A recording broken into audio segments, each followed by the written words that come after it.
meeting's requirements have been met correctly by Maria. We have Yes, sir. a copy of the notification in the paper. All right? Okay, well, this And you meeting. clearly have a quorum. Indeed. So the quorum has been set. This meeting is called to order.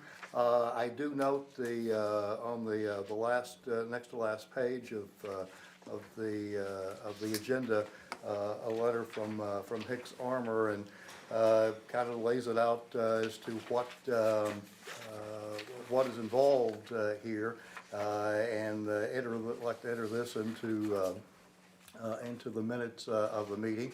We do have a presentation, and Ms. Mack, are you ready to? If it so pleases the board, yes.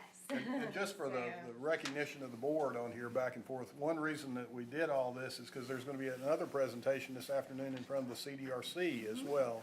Wanted to make sure y'all were aware of things as they're going along with the CDRC having additional property that River City is talking about today. So that's the reason that we got your meeting set up at the same time. Yeah. Thank you for that. Thank you so much, Phil. So, well, good morning. Some of you may remember me, or I might be a new face to you, but my name is Emily Mack, and I am with River City Company. Chairman Armour and I spoke a few weeks ago regarding just future redevelopment steps as we continue to make strategic progress towards the redevelopment of AT&T Field. And he thought it would be a good idea to just come before you again, to just share and to provide you an update to make sure that you're just aware of everything that's going on. You might get tired of me because I promise you I'm just going to keep coming before you and keep sharing and just keep providing you information over the next couple of months just to keep you apprised of everything. So as a refresher, I thought that I would again provide some background and some historic information just to provide a little bit of context for the board, but more importantly, to share with you about current and some future activities, and then we can just dialogue and discuss about that. So today is really just about information sharing. So with that, I'm going to make this a little bit bigger. Sorry, I should have done that already. Could you speak just a little bit louder? I will do my best, yes. So if you'll recall, I shared some things at the last time that I came before you in, I believe it was June of 2024, but just as a little bit of a refresher, the area of AT&T Field was actually once known as High Hill. And so in the 1889 Sanborn maps, you can see the High Hill neighborhood that's dotted with a variety of homes and sizes along the ridge line. So it was never as densely populated as Cameron Hill, but it was kind of an extension of Cameron Hill. And then, of course, many Chattanoogans remember the site as the home to Kirkman Technical High School, which operated from 1928 to 1991.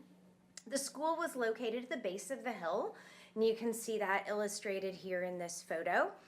So the school was along Chestnut Street, and today that's where the IMAX Theater and the Creative Discovery Museum, the Marriott Residence, and the Hilton Garden Inn are located.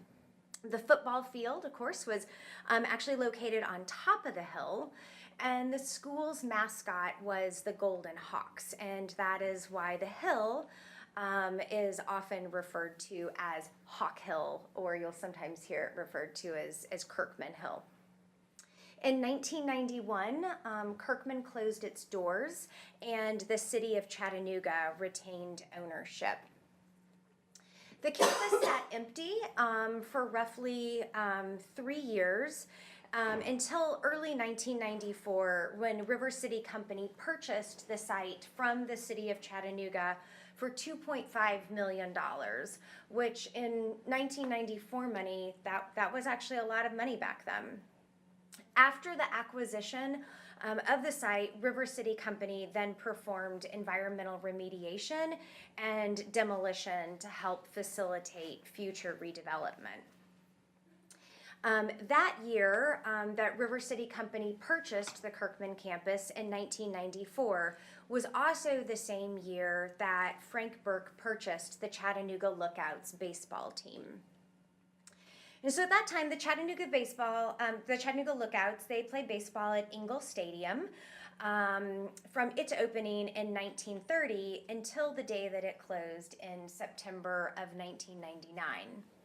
And even though Ingle Stadium was refreshed in the 1980s, it was still really showing its age by the late 1990s, and it had really become cost prohibitive to operate at Ingle. So it was around 1998 that Mr. Burke began conversations with the city of Chattanooga and River City Company about building a new ballpark on top of Hawk Hill. And so, as we know, as the saying goes, the rest is history. The Lookouts played their last game at Ingle Stadium in September of 1999, and they opened their 2000 season at AT&T Field. And of course, as you might have expected, and as you know, those type of developments don't just magically happen. And so to help facilitate the development of the new stadium, River City Company sold, or really essentially donated, Hawk Hill for $200 to the newly created Chattanooga Sports Authority. However, in that land transfer ownership agreement, there's a reversion clause, which was put in because River City Company had paid for the acquisition of the site, and we had millions of dollars already invested in that site. So that reversion clause states that should the baseball team ever cease operations or relocate, River City Company retains the right to repurchase the property, and the ownership would revert back. For $200. For $200, for the same price that we sold it to the city for. So that right was first established in 2000, and then it was reaffirmed in 2014 when Mr. Burke sold the baseball club and transferred the ownership to Hardball Capital, which is the entity that owns the Chattanooga Lookouts today. So, so I think the last time I was here, we talked about the framework plan and we provided some history. And so today I really wanted to spend some time just talking and sharing with you future steps towards redevelopment. So again, as we discussed at the last meeting, a lot of planning and visioning has gone into that site over the past really 2 years.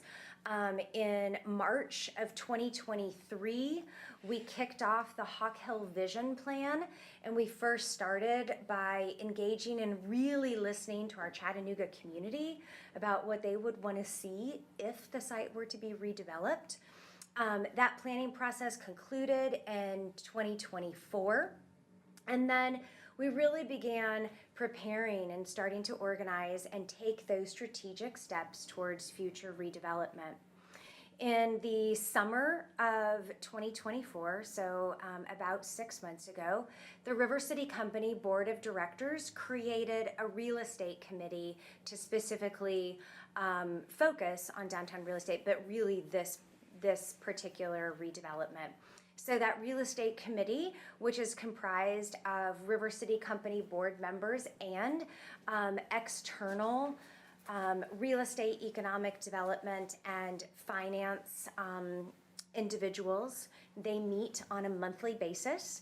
They have gone through a very exhaustive process of reviewing everything about this site, and they also really helped provide a lot of input and guide these future steps. So in discussing what would be the future steps, the real estate committee felt that an RFI, or what is known as a request for information and interest, was really that first step. And an RFI is a document that an organization can use to help get information. It's exactly what it sounds like, right? So help us get information. It is used solely to gather information and to assess interest. It does not result in any sort of land disposition or contractual arrangement. So, and the reason that the real estate committee felt that an RFI was the first step in this process is, again, really to help us get some additional information, fill in some of those information gaps, help us determine what developers have adequate capacity and resources, really help us kind of test and truly understand the market, the real estate market, and then also to start to assess the interest of developers and like who is really interested. So that is the purpose of the RFI, and that's why the real estate committee felt that that is the appropriate first step in that process. So our hope is to be able to issue that RFI to gather information to help us fill in those gaps, to understand the market and understand what developers might be interested, and to do that in January, so soon. And so to issue that RFI, and then afterwards, after we receive those submissions, River City Company staff and the real estate committee will carefully evaluate those submissions. That information that is gathered will help inform and help us draft and create a future request for proposal, or what is known as an RFP. And so we think that by doing an RFI first, it will help better inform and create a stronger future RFP. Right now, we think that an RFP, sharing that and producing that should be feasible sometime in summer of 2025. I do not have an exact date for you, but that is our goal. And that's kind of just a summary of those future high-level steps. And that's really all that I have for you today. I'm happy we can dialogue, discuss, and answer any questions that you might have. Again, I really just wanted to make sure that I was sharing with you that we're prepared to issue that RFI and let you know what those future steps entail. Mr. Chairman, first of all, thank you for keeping this board apprised of the goings on. We appreciate that very much, and as much as it, we take our role seriously here as, being stewards of the property. And, it's very important to us. I know, just speaking with some of the other members, that, we're keenly aware that I think the key in all this is making sure that it reverts back to its original condition, for lack of a better word. So we appreciate that very much. I like this process, the RFI before the RFP, and I know it's probably contingent on a lot of things, making sure what their move date is, what their timeline is, and I'm sure none of that's really been established yet of how much time are they gonna have from the time they actually move to they really want to have the place back in its pristine condition. I know you're probably working through all those things, but again, thank you for keeping us abreast of all the movement going on. So. Absolutely, yeah. Again, I just wanted to make sure that I didn't want you to see it in the paper or see it on the news, and learn about it that way. And so I thought it was just, again, in discussion with Chairman Armour, that it was just a good opportunity to come and share with you all before it goes public. Question. Sure. So the Lookouts, I know, from what I've read, are planning, of course, to move to the new stadium. So in the interim, what will they do as far as some place to play baseball? They'll continue to play there. Okay.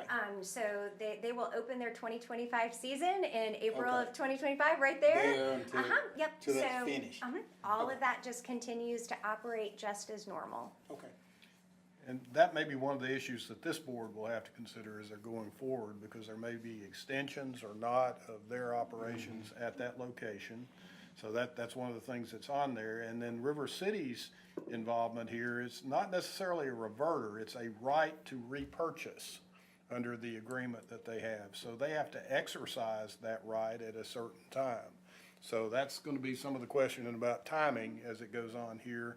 And I don't know if you can exercise the right to repurchase while there's somebody else using it right there. So that'll be something that'll have to be decided as you go further. But that's part of the real estate sales agreement with option to repurchase between the River City and this body, the Sports Authority, that was dated back in 2000.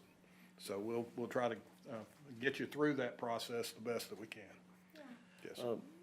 A question relative to returning the property to its original form.